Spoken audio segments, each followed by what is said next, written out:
வணக்கம் நண்பர்களே. பிரகாஷ் டிவியிலிருந்து ராம் பிரகாஷ் உங்களோட. இன்றைக்கி ஒரு முக்கியமான விஷயத்தை நாம் பார்க்க போகிறோம். கடந்த சில மாதங்களாக சமூக வலைத்தளங்களிலும் யூடியூப் வீடியோக்களிலும் சில நகைக்கடைகளின் விளம்பரங்களிலும் பார்த்திங்கன்னா ஒரே ஒரு கருத்து அதிகமாக கேட்கப்படுகிறது. அதாவது 22 கேரட் காலம் முடிந்து விட்டது, 9 கேரட் தங்கம் தான் எதிர்காலம், அறிவாளிகள் எல்லாம் 9 கேரட் தங்கம் தான் வாங்குகிறார்கள். இந்த மாதிரி வாசகங்களை நீங்கள் பார்த்துருக்கீங்களா? அப்படின்னா ஒரு நிமிஷம் யோசிப்போம். நம்ம பெற்றோர்கள், தாத்தா பாட்டி பல தலைமுறைகளாக 22 கேரட் தங்கத்தை வாங்கி வச்சுருந்தாங்க. இப்போ திடீர்னு 9 கேரட்டே சிறந்தது அப்படின்னு சொல்கிறதுக்கு காரணம் என்ன? உண்மையிலேயே அது நமக்கு நன்மையா அல்ல இது ஒரு விற்பனை யுக்தியா? இந்த வீடியோவில் உணர்ச்சிகள் இல்லை, உண்மைகளை பார்ப்போம்.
ஏன் இப்போ 9 கேரட் தங்கம் அதிகமாக பேசப்படுது?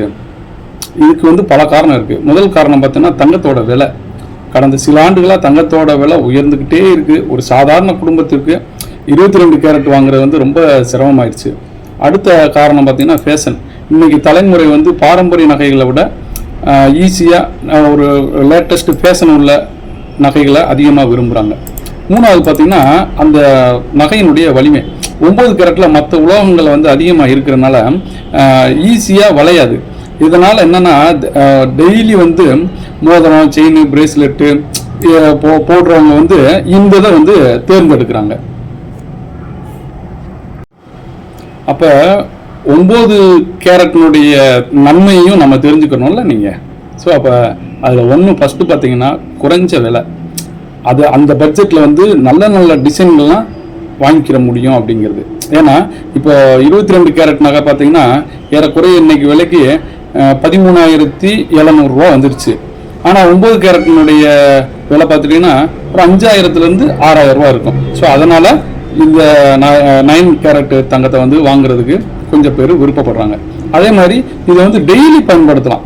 ஏன்னா அவ்வளோ சீக்கிரமாக டேமேஜ் ஆகாது. அதே மாதிரி ஒயிட் கோல்டு, ரோஸ் கோல்டு அந்த மாதிரி டிசைன்ஸ்லாம் இந்த 9 கேரட் தங்கம் அதிகமாக கிடைக்குது. ஸோ அதே மாதிரி இதை பராமரிக்கிறதுக்கு ரொம்ப ஈஸி. அடிக்கடி இதை சரி பண்ணணும் அப்படிங்கிற அவசியம் இல்லை. அதே போல் 9 கேரட்னுடைய குறைபாடையும் பார்க்கணும்ல. முதல் குறை என்னன்னு பார்த்துட்டிங்கன்னா முதலீட்டு மதிப்பு. இந்தியாவில் தங்கம் அப்படிங்கிறது வெறும் ஆபரணமாக இல்லை, அது குடும்பத்தோட சேமிப்பு, அவசர காலத்தில் உதவுற சொத்து. அந்த நோக்கத்தில் பார்த்தா 22 கேரட் மற்றும் 24 கேரட் இன்னைக்கு முன்னிலை தான் இருக்குது. இரண்டாவது பார்த்துட்டிங்கன்னா திருப்பி ரீசேல்ஸு. வாங்குறதுக்கு முன்னே அதுக்கப்புறம் விற்கும் போது என்ன மதிப்பு கிடைக்கும் அப்படிங்கிறது இன்னைக்கு ரொம்ப யோசிக்க வேண்டியதாக இருக்குது. அது மட்டும் இல்லை, இது நம்ம தெரிஞ்சுக்கிற வேண்டிய அவசியமும் இருக்குது. அதே மாதிரி 9 கேரட்டில் 37.5% தான் தங்கம் இருக்குன்னு நம்ம சொல்லியிருக்கோம். ஸோ அப்போ அதனால் அதனுடைய மதிப்பையும் அதுக்கு தகுந்தாப்புல தான் இருக்கும். வெளிநாட்டில் 9 கேரட் பிரபலமாக இருக்குது அப்படின்னு நிறைய சொல்கிறாங்க. இதை நம்ம புரிஞ்சுக்கிறோம். இங்கிலாந்து, ஆஸ்திரேலியா, நியூசிலாந்து அப்படிங்கிற பல நாடுகளில் மக்கள் தங்கத்தை முதலீடாக நினைக்கிறது இல்லை. ஒரு ஃபேஷன் டிசைனுக்காக ஒரு அணிகலனாக தான் அதை பயன்படுத்துகிறாங்க. அங்கே 9 கேரட்டு சட்டப்படி அங்கீகரிக்கப்பட்ட தங்கமாக விற்கப்படுகிறது. ஆனால் இந்தியாவில் பல குடும்பங்களில் தங்கத்தை அவசர கால சேமிப்பு அப்படிங்கிற எண்ணத்தோடு வாங்குறாங்க. அதனால இந்திய சூழலும் வெளிநாட்டு சூழலும் ஒன்றும் இல்லை அப்படிங்கிறத நம்ம தெரிஞ்சுக்கணும். இப்போ என்னதான் இருந்தாலும் ஒரு நகை வாங்குறோம் அப்படின்னு சொன்னா அதுல ஒரு 6 விஷயம் வந்து நீங்க தெரிஞ்சுக்கணுங்க. இது எத்தனை கேரட்டு, ஹால்மார்க் இருக்குதா, தூய்மை சான்றிதழ் தர்றாங்களா, பைபேக் விதிமுறை என்ன, எக்ஸ்சேஞ்ச் செஞ்சா வந்து எவ்வளவு கழிப்பாங்க, செய்கூலி ஜிஎஸ்டி எவ்வளவு, இந்த மாதிரி ஒரு 6 கேள்விக்கு நமக்கு வந்து விடை தெரிஞ்சா மட்டும்தான் அடுத்து நம்ம என்ன வாங்கணும் அப்படிங்கிறத இருக்குது. ஸோ 9 கேரட் வந்து யாருக்கு பொருத்தமா இருக்கும் அப்படின்னு பார்த்தீங்கன்னா டெய்லி அவங்க வந்து அந்த நகையை வந்து பயன்படுத்துறவங்களா இருக்கணும். அதே மாதிரி குறைஞ்ச பட்ஜெட்டா இருந்தா கூட பரவாயில்ல, நிறைய டிசைன்ஸ் வந்து விரும்புறவங்களா இருப்பாங்க. அதே மாதிரி முதலீட்டை விட பயன்பாட்டை முக்கியமா நினைக்கிறவங்க. ஸோ இவங்கெல்லாம் வந்து 9 கேரட் நகை வாங்குறதுக்கு பொருத்தமானவங்களா இருப்பாங்க. சரி, அப்ப யாருக்கு 22 கேரட் இல்லாட்டி 24 கேரட் பொருத்தமா இருக்கும் அப்படின்னு பார்த்தா சேமிப்புக்காக வாங்குறவங்க, குழந்தைகளோட எதிர்காலத்துக்காக தங்கத்தை சேர்க்கிறவங்க, மறு விற்பனை ரீசேல்ஸ் வந்து அதனுடைய மதிப்பை முக்கியத்துவமா கருதுறவங்க. ஸோ இவங்க தான் வந்து அந்த மாதிரியான எந்த அவங்களுடைய தேவைக்கு தகுந்தாப்புல எத்தனை கேரட் அப்படிங்கிறத வந்து வாங்கணும். சரிங்களா? ஸோ அதனால 9 கேரட் நல்லதா கெட்டதா அப்படிங்கிற கேள்விக்கு ஒரே பதில் வந்து இல்லை. அணிய வாங்கினால் நல்ல தேர்வாக இருக்கலாம், முதலீட்டுக்காக வாங்கினால் சிறந்த தேர்வு அல்ல அப்படிங்கிறத நீங்க புரிஞ்சுக்கணும். அதனால விளம்பரத்தை சொல்றதை பார்த்துட்டு நம்பாதீங்க. ஏன் வாங்குறேன் அப்படிங்கிற கேள்விக்கு நீங்க முதல்ல பதில் சொல்லுங்க. அதுக்கு பிறகுதான் எந்த கேரட் வாங்கணும் அப்படிங்கிற முடிவை எடுங்க. அறிந்த நுகர்வோர் தான் புத்திசாலி நுகர்வோர் அப்படிங்கிறத மட்டும் நாம தெரிஞ்சுக்கிறோம். அதாவது இந்த வீடியோடைய நோக்கம் என்ன அப்படின்னா 9 கேரட்டை வந்து குறை சொல்றது இல்லைங்க, அதே நேரத்தில் 22 கேரட்டை மட்டுமே உயர்த்தி பேசுறதும் இல்லை. உண்மையை தெரிஞ்சுக்கிட்டு சரியான முடிவு நீங்க எடுக்கணும் அப்படிங்கிறதான். ஏன்னா தங்கத்தை விட மதிப்பு மிக்கது வந்து உங்களுடைய பணம். அதை எங்க செலவிடுகிறோம் அப்படிங்கிறதும் ரொம்ப முக்கியம் இல்லைங்களா? அதாவது இன்னைக்கு பல நிறுவனங்கள் வந்து என்ன பண்றாங்க அப்படின்னு சொன்னா 9 கேரட்டை வந்து அதிகமா அறிமுகப்படுத்துறதுக்கு காரணம் என்ன அப்படிங்கிறத நம்ம தெரிஞ்சுக்கிறோம்.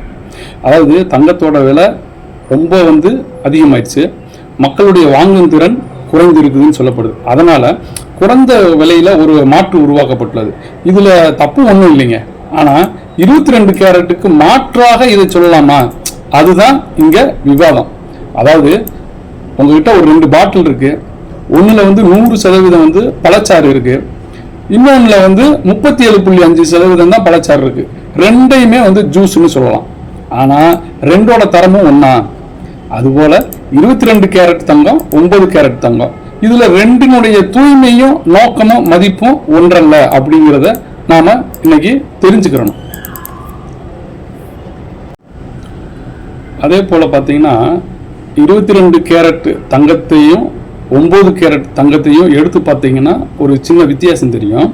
9 கேரட் தங்கத்துல வந்து பார்த்துட்டீங்கன்னா மஞ்சள் வந்து அதிகமா இருக்கும் பார்க்கறதுக்கு.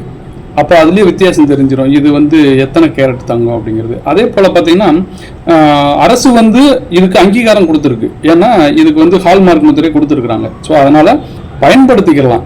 ஆனால் மறு அடகு வைக்கலாம், இந்த மாதிரி பண்ணணும், திருப்பி ரீசேல் வேல்யூ இருக்குதா அப்படிங்கிறது வந்து ஒரு கேள்விக்குறி தான். சரிங்களா? ஸோ அப்படின்னா 9 கேரட் நல்லதா அப்படின்னா ஆம் நல்லது தான். 22 கேரட்டை விட நல்லதா அப்படின்னா அது உங்கள் தேவையை பொறுத்தது.